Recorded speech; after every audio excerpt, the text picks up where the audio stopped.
여권 내부에 큰 싸움이 났습니다. 제가 이 이야기를 먼저 서두에 이야기하는 것은 무엇 때문인가 하면 이 선거는 그 산술적인 합계로서 이기는 게 아니라 그야말로 믿음으로서 그 믿음이 다른 사람의 마음에 전파되어서 그래서 결국 승리하게 되는 겁니다. 자, 한국의 1인자인 윤 대통령과 2인자 격인 비대위원장 한동훈 이 두 사람 사이에 지금 싸움이 벌어져가 물러나라, 못 물러나겠다 지금 이러고 있습니다. 참으로 괴이한 일이고 있을 수 없는 일이 벌어지고 있습니다. 자, 여기에는 무엇 때문에 그러는가 하면 윤 대통령이 한동훈을 비대위원장으로 시킬 때에는 저 친구는 검찰에서도 내 밑에 있었고 내가 이 정권 들어서 법무부 장관을 시켜줬으니까 어떤 식으로라도 어떤 자리에 앉혀놓더라도 나를 대신해서 잘 관리할 거다. 자, 한마디로 말하면 바지 사장 역할을 충실히 수행할 거다라고 생각하고 앉혔겠죠. 그죠? 근데 이 사람이 앉고 나서 보니까 윤석열이고 김건희고 나는 모르겠고 나는 이번 기회에 내 사람을 많이 박아서 대통령이 되는데 더 나은 위치에 가보겠다. 이 마음이 좌우되면서 그 다음부터는 이제 그 폭탄주로 맺은 그 수십 년 검사의 인연이 순식간에 박살이 나면서 못 물러나겠다고 지금 그러지 않습니까? 국민을 향해서 가겠다라고 이렇게 말을 합니다. 그래서 저걸 보면 국가의 최고 권력과 그 2인자 간에 자기의 욕망 달성을 위해서 그렇게 하기 위해서 그동안에 있어왔던 수십 년의 인간관계 한때 보면 그 문재인 때 나왔잖아요. 가장 많이 문자 메시지를 한동훈하고 한 사람이 누구였습니까? 김건희 여사였죠. 아니 문자 메시지를 가장 많이 한 그런 사이에서 오늘날 내가 살겠다고 김건희를 매장하겠다라는 그 자기 척근을 갖다가 부추기고 있다라. 그래서 지금 용산에서는 집에 가라 이러는 거 아니겠습니까? 그래서 제가 오늘 이 말씀을 드리는 거는 이 선거라는 것은요, 그야말로 아름다운 일이 아니라 참으로 솔직히 말하면 민주주의의 꽃이 아니라 추악한 일입니다. 저는 37에 선거에 한번 나가서 떨어져 본 적이 있어요. 그래서 그 이후에 이 선거라는 부분에 대해서 어지간하면 제 마음이 타락할까봐 선거 근처에는 지금 잘 안 가려고 하는 사람입니다. 근데 여러분이 하나님을 믿고 내 이웃을 내 자신처럼 사랑하는 이 믿음의 신자로서 이 당을 만들고 그래서 그 당이 이제 어떤 목적으로든 이 원내에 진출하고 그러면서 이 나라가 기독교 민주당 같은 그런 결국 그런 어떤 이 정당을 만들어서 그거 가는 것은 저는 그게 결코 나쁘지 않고 아주 안정적이라고 봅니다. 정치인들에게 맡겨서 정치하는 것보다 차라리 그 유럽이나 또 미국에서도 보면 민주당이든 공화당이든 기독교적 전통이 깊숙하게 개입되어 있죠. 그래서 원래 이 서구 사회의 발전의 과정이 기독교와 정치는 떼놓아야 떼놓을 수 없는 그런 관계를 가지고 왔습니다. 그런데 한때는 보면 기독교가 타락을 했죠. 왜 타락을 했습니까? 그 믿음이 내 이웃을 사랑하는 믿음이 아니라 나를 사랑하는 믿음으로 변질됐잖아요. 그렇지 않습니까? 신부나 주교나 추기경이 땅을 소유하고 왕처럼 굴고 순교는 여자들을 데리고 있고 그러면서 그 지역을 지배하는 권력자가 됐지 않습니까? 그러니까 종교개혁이 일어나고 개신교가 만들어지고 그렇게 한 거 아닙니까? 그러니까 우리가 이 선거에서 이 믿음이라는 것은 솔직히 말하면 그야말로 정말로 순수한 마음으로 대중에게 다가가지 않으면 참으로 어려운 부분이라는 겁니다. 왜냐하면 대한민국의 수십 년 동안에 썩은 정치인들이 대중을 타락시켜 왔습니다. 선거에 나가보면 국민이 결코 순수하지 않다라는 것을 여러분들이 너무나 느낄 겁니다. 저는 제가 선거에 한번 나가고 떨어지고 난 뒤부터 사람 전부 이마에요. 공표, 꽃표, 세모가 보이더라고요.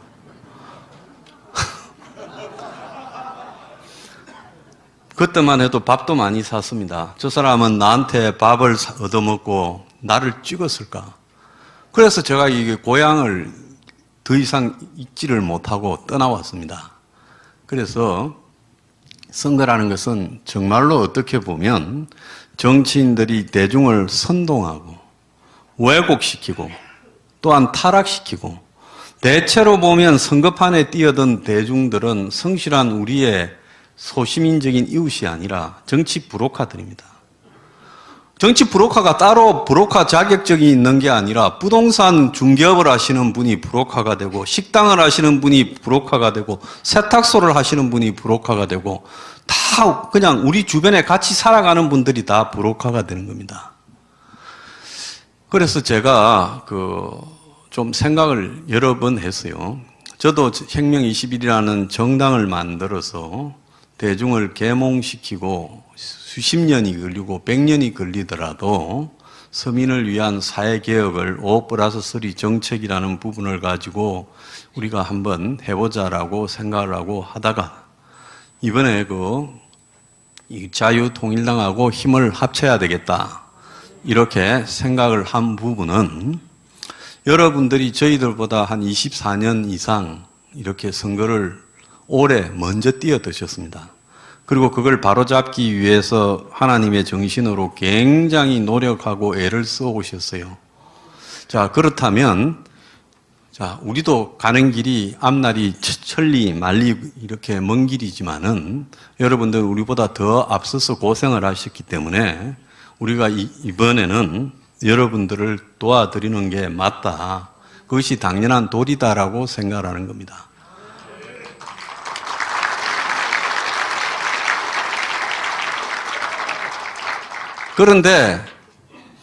그런데도 불구하고 솔직히 저는 자유통일당 내부에도 저 사람이 왜 갑자기 나타나서 정가원 목사하고 손을 잡고 도와준다고 했을까?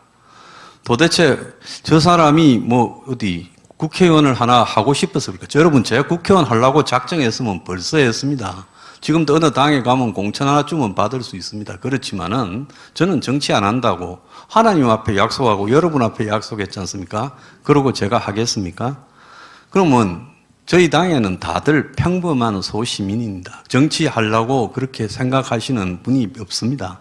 우리는 정치를 하려고 당을 만든 게 아니라 사회 계몽을 하기 위해서 당을 만드는 겁니다.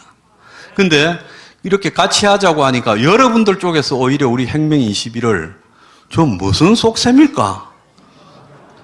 우리 당에 전화도 오셨어요. 어떤 분이. 그분은 좀 손 한번 들어보세요. 당신들 비례대표 가지고 나중에 어떻게 장난을 치려고 그러냐. 사실은 지난 주말에 토요일 날 부산에서 같이 집회를 하자고 이제 자유통일당에 부산의 지부에 계신 분하고 우리하고 이제 합의를 했었습니다. 그래서 준비는 우리가 다 하겠다 했는데 하루 전날 다들 많이 오시기 어렵다 해서 그냥 대표 몇 분만 오시고 우리 쪽에서 다 동원해서 집회는 예정대로 했습니다. 그래서 제가 이 당부드리고 싶은 것은 여러분들이 저희를 상대할 때도 마찬가지지만은 이번 선거에서 전국에 몇 개 교회에 몇 개 장로에 신도가 몇 명이고 자유마을이 몇 개다라는 산술적인 분석으로만은 꼭 승리할 수 없다. 거기에는 진짜로 믿음이 추가돼야 된다. 그 믿음은 뭐냐? 내 이웃을 내 몸같이 사랑하라는 그 정신의 바탕이 든 믿음이 있어야 됩니다. 여러분, 뭐 때문에 국회에 들어가려고 하십니까? 저 썩은, 솔직히 말하면 정치하는 사람들은 그야말로 삼류 양아치적인 급인 인물들입니다.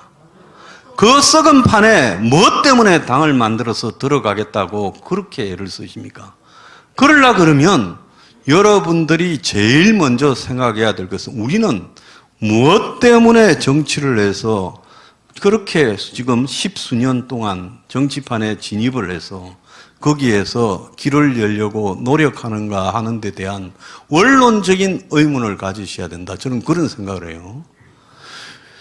부활이라는 그 영화가 있습니다. 예수님이 사망하고 부활하는 과정을 다룬 영화인데요. 거기에 보면 그 로마의 빌라도 총독의 오른팔인 클로비우스라는 호민관이 예수님을 갖다가 십자가에 못 박고, 그래도 그 사람은 나름 아주 나쁜 사람은 아니라 인간에 대한 연민은 있는 사람이라서 예수님이 빨리 숨지지 않고 돌아가시지 않으니까 육신이 롱기누스 창으로 빨리 돌아가시게 도와주기도 하는 그런 사람이죠. 근데 나중에 시신이 사라졌어요. 난리가 났죠. 시신을 찾아라고. 그러면서 그 시신을 찾는 행방을 쫓다가 예수님 부활을 목격하고 예수의 12제자와 똑같이 완전히 새로운 회심을 하는 그런 인물을 다룬 영화지요. 자, 거기에 보면 예수를 믿었던 12제자보다도 그 예수를 죽였던 그 로마의 호민관이 어떻게 보면 더 빨리 예수님을 부활을 믿는 그런 모습이 나옵니다. 자, 이 바울, 사도 바울 잘 아시죠? 그분은 생전에 여러분 뭐 저보다 훨씬 잘 아시겠지만은 예수님을 만난 적도 없고 또 예수의 12사도라고 부르는 제자들을 만난 적도 없어요. 예수 믿는 사람을 때리잡으러 다니던 그런 이 마귀 같은 사람이었지 않습니까? 근데 그 사람이 어느 날 노상에서 예수님이 왜 너는 나를 박해하느냐라는 말을 듣고 그 노상 회심을 해가지고 그때부터 믿음을 전파하는데 그 양반이 다닌 키로수가요, 세 차례 전도 여행과 로마를 포함해서 2만 킬로를 다녔지 않습니까? 길도 없는 시대에 2만 킬로를 다녔어요. 서울, 부산에 50번 완복한 거리죠. 자, 그랬는데 그 사람이 그 로마의 지하교회에서 교인들과 숨어서 이 기독교를 전파할 때 그때 어떻게 했습니까? 네로가 로마를 불태웠지 않습니까? 그러고는 기독교 신자들이 했다고 기독교 신자 두목 잡아와라 해서 감옥에 갇혔지 않습니까? 근데 거기에 누가라는 의사 출신 또 사도 한 명이 이제 그 면회를, 돈을 쓰고 백을 써서 감방으로 면회를 가지 않습니까? 자, 탈출할 기회가 있고 구하러도 왔는데도 탈출을 거부하고요. 자기가 예수님을 전도한 모든 기록들을 남기고 그리고 자기는 참수형을 당하지요. 기꺼이. 왜? 자기의 기록을 남기고 참수형을 당해야 자기가 비로소 예수님 말씀을 이렇게 이 마음을 회심해서 떠들고 다닌 모든 것들이 입증이 된다라고 생각을 해서 그렇게 했던 겁니다. 그래서 제가 그런 모습들을 보면서 그 바울이 남긴 이 누가복음하고 사도행전이 지금 오늘날 신약 성경의 핵심 아닙니까? 자, 그때 보면 과연 로마에서 기독교를 믿는다고 박해를 받으면서 그 콜로세움 같은데 사자먹이가 되던 그런 신자들이 어떤 생각으로 정말 이 총과 칼을 들고 싸우지 않고 그야말로 기꺼이 사자의 먹이가 되면서 죽음을 감수하면서 전도를 했을까?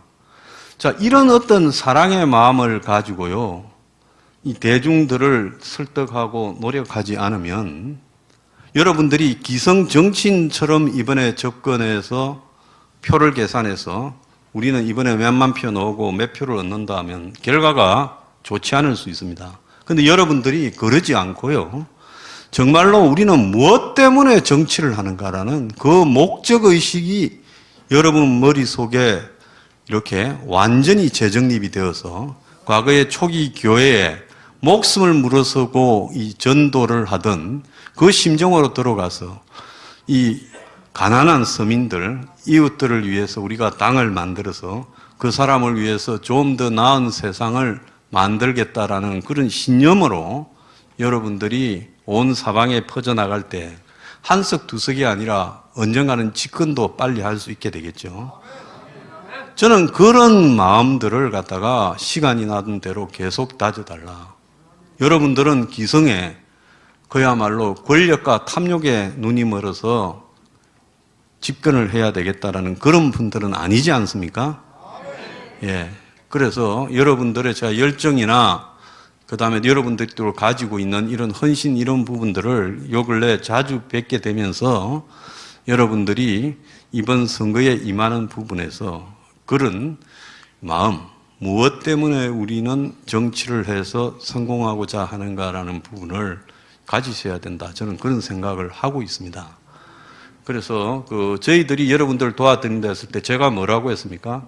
우리는 여러분들하고 어떤 뭐 협상이나 거래나 이런 걸 하지 않겠다고 말씀드렸지 않습니까?